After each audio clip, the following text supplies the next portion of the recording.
70 years of independence and India still not have a transparent method of funding political parties. आइए समझते हैं electoral bond case को सिर्फ एक मिनट में। 2018 में गवर्नमेंट ने एक इलेक्टोरल बॉन्ड स्कीम को लॉन्च किया और कहा गया कि पॉलिटिकल पार्टीज से डोनेशंस हैं वो अब कैशलेस होंगे और ब्लैक मनी रुकेगा और इसीलिए एसबीआई को ऑथराइज किया गया इलेक्टोरल बॉन्ड्स को इशू करने के लिए। बेसिकली इलेक्टोरल बॉन्ड्स एक तरीके प्रॉमिसरी नोट है, बस ट्विस्ट ये है कि उसमें जो डोनर है उसका नाम यूनानिमस होगा, मतलब आपको ये कभी पता नहीं चलेगा कि किस इंडिविजुअल किस कंपनी ने किस पॉलिटिकल पार्टी को कितना पैसा दिया।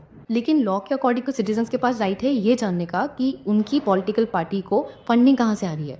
लेकिन इसमें इतना ही नहीं था, पॉलिटिकल पार्टीज को अब अनलिमिटेड डोनेशन देने का राइट दिया गया और साथ साथ में फॉरेन कंपनीज को भी अलाउ किया गया डोनेशन देने के लिए।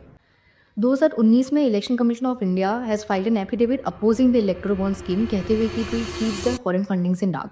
सुप्रीम कोर्ट ने कहा कि आर्टिकल 19(1) का वायलेशन है और एसबीआई को डायरेक्ट किया कि वो जितना भी डेटा है उसे पब्लिक करे ताकि उसका गवर्नमेंट एक्सेस ले सके। फाइनल जजमेंट आया और सुप्रीम कोर्ट की 5 जज की बेंच ने यूनानिमस डिसीजन देते हुए इलेक्टोरल बॉन्ड स्कीम को अनकॉन्स्टिट्यूशनल डिक्लेयर कर दिया। फिर क्या हुआ, 16,000 करोड़ का पूरा डेटा सामने आया, हर डोनेशन, हर कंपनी और हर पॉलिटिकल पार्टीज का डेटा सामने आया।